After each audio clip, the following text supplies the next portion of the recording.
کیا آپ نے کبھی محسوس کیا ہے کہ اندھیرا جیت رہا ہے، جیسے کہ برائی بے لگام ہو گئی ہو؟ آج کی کہانی ہمیں الفالا سے متعارف کرواتی ہے، جو اس وقت خدا کے لیے کھڑا ہوا جب تقریباً سب نے اسے چھوڑ دیا تھا۔ یہ ہمیں یہ بھی دکھاتی ہے کہ خدا ایک ایسے شخص کے ذریعے کیا کچھ کر سکتا ہے جو پوری طرح اس کے لیے وقف ہو۔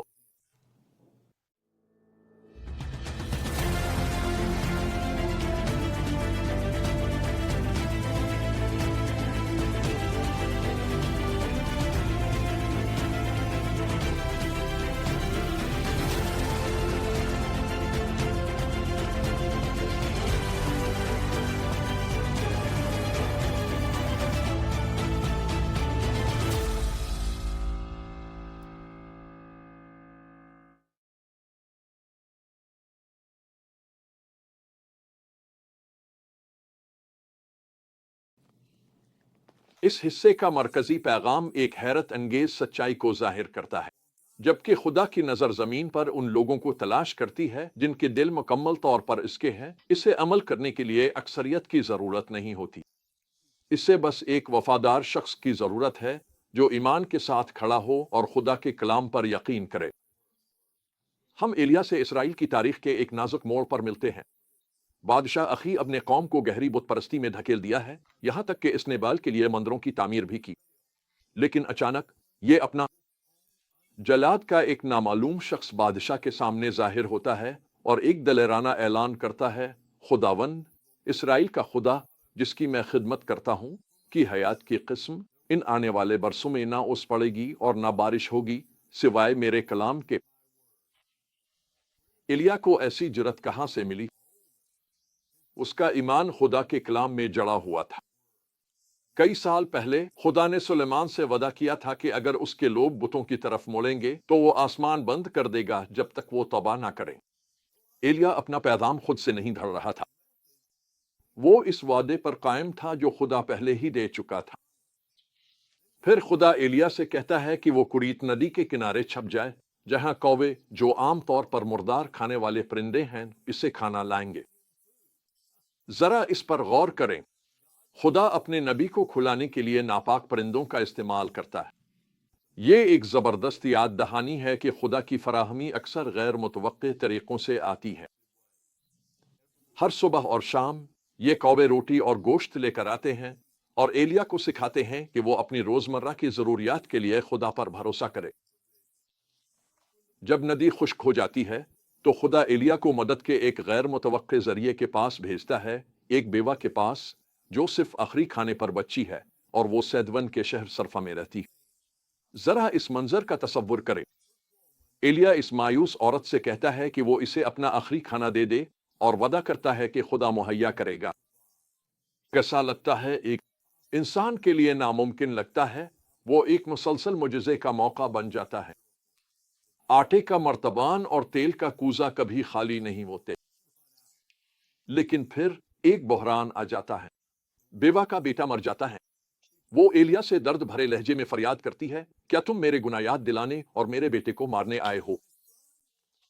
ایلیا دفاعی رویہ اختیار کرنے کے بجائے اس بحران کو خدا کے حضور لے جاتا ہے۔ وہ لڑکے پر 3 بار جھکتا ہے اور دل سے دعا کرتا ہے۔ خدا دعا سنتا ہے اور لڑکے میں جان واپس آ جاتی ہے۔ یہ معجزہ بیوہ کو یہ کہنے پر مجبور کر دیتا ہے، اب میں جان گئی ہوں کہ تم خدا کے آدمی ہو اور تمہارے منہ سے نکلا ہوا خداوند کا کلام سچ ہے۔ تو 3 سال کی قحط سالی کے بعد خدا ایلیا کو واپس بھیجتا ہے تاکہ وہ احب کا سامنا کرے۔ راستے میں وہ عبیدہ سے ملتا ہے جو ایک خفیہ ایمان رکھنے والا تھا اور اس نے 100 نبیوں کو چھپا رکھا تھا۔ یہ اس دل کے ظلم و ستم سے بچانے کے لیے تھا۔ یہ اس بات کی یاد دہانی ہے کہ سب سے تاریک وقتوں میں بھی خدا کے وفادار لوگ موجود ہوتے ہیں۔ جب احب آخرکار ایلیا کو دیکھتا ہے تو وہ اس پر الزام لگاتا ہے، اے یہ تم ہو، اے اسرائیل کو مصیبت میں ڈالنے والے۔ لیکن ایلیا مضبوطی سے کھڑا رہتا ہے، میں نے اسرائیل کو مصیبت میں نہیں ڈالا، بلکہ تم اور تمہارے باپ کا خاندان ذمہ دار ہے۔ تم نے خداوند کے احکام کو چھوڑ دیا ہے اور بال دیوتاؤں کی پیروی کی ہے۔ پھر اس نے اسے کنواں کرمل پر ایک مقابلے کا چیلنج دیا تاکہ ایک بار ہمیشہ کے لیے ثابت ہو جائے کہ اصل خدا کون ہے۔ تو ہم آج ان سچائیوں کو کیسے اپنائیں؟ سب سے پہلے ہمیں یاد رکھنا چاہیے کہ ہمارا ایمان خدا کے کلام اور وعدوں پر مبنی ہونا چاہیے، نہ کہ ہمارے جذبات اور حالات پر۔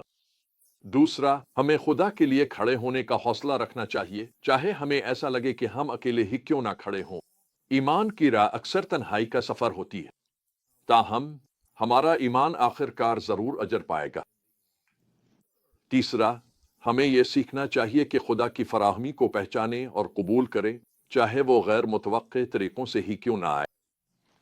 چوتھا، جب ہم ناممکن حالات کا سامنا کریں تو ہمیں مایوسی کا شکار ہونے کے بجائے انہیں دلیرانہ دعا کے ذریعے خدا کے حضور لے جانا چاہیے۔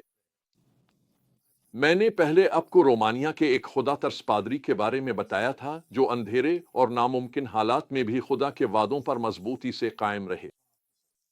پادری لیبیو اولا نے اس وقت بھی خدا کے کلام کو تھامے رکھا جب وہ ممنوع تھا۔ انہوں نے خدا کے لوگوں کو ترغیب دی کہ وہ عظیم اور طاقتور کاموں کے لیے اس پر بھروسہ کرے جبکہ وہ ناممکن لگتے تھے۔ یہ خدا ترس پادری ایک ایسی تحریک کا آغاز بنے جو ایک قومی بیداری میں بدل سکتی تھی۔ لہٰذا ہمیں یاد رکھنا چاہیے کہ خدا ہمیشہ کام کر رہا ہوتا ہے، چاہے ہمیں وہ نظر نہ بھی آئے، اور وہ ایسے دلوں کی تلاش میں ہے جو پوری طرح اس کے ساتھ وفادار ہوں۔ اس کہانی کی طاقت صرف یہ نہیں کہ ایلیا کوئی خاص شخص تھا، بلکہ یہ ہے کہ وہ مکمل طور پر خدا کے تابع تھا۔ ہم نے ایک ساتھ پہلے سیکھا تھا کہ خدا نے وعدہ کیا تھا کہ وہ اپنے آپ کو اس شخص کے لیے زوراور طریقے سے ظاہر کرے گا جو عام ارتداد کے دور میں مکمل طور پر اس کے تابع ہو۔ خدا کو ایسا ایک شخص مل گیا۔ اس نے ایلیا میں ایسا دل دیکھا جو اس پر مکمل بھروسہ کرے گا اور پوری طرح اس کی فرمانبرداری کرے گا۔ ہمارے لیے سوال یہ ہے کہ کیا ہم اپنی نسل میں وہ شخص بنیں گے؟ کیا ہم خدا کے لیے اس وقت بھی کھڑے ہوں گے جب یہ غیر مقبول ہو؟ کیونکہ خدا کی نگاہیں اب بھی زمین پر تلاش کر رہی ہیں، دلوں کو ڈھونڈ رہی ہیں جو پوری طرح اس کے ساتھ وفادار ہوں۔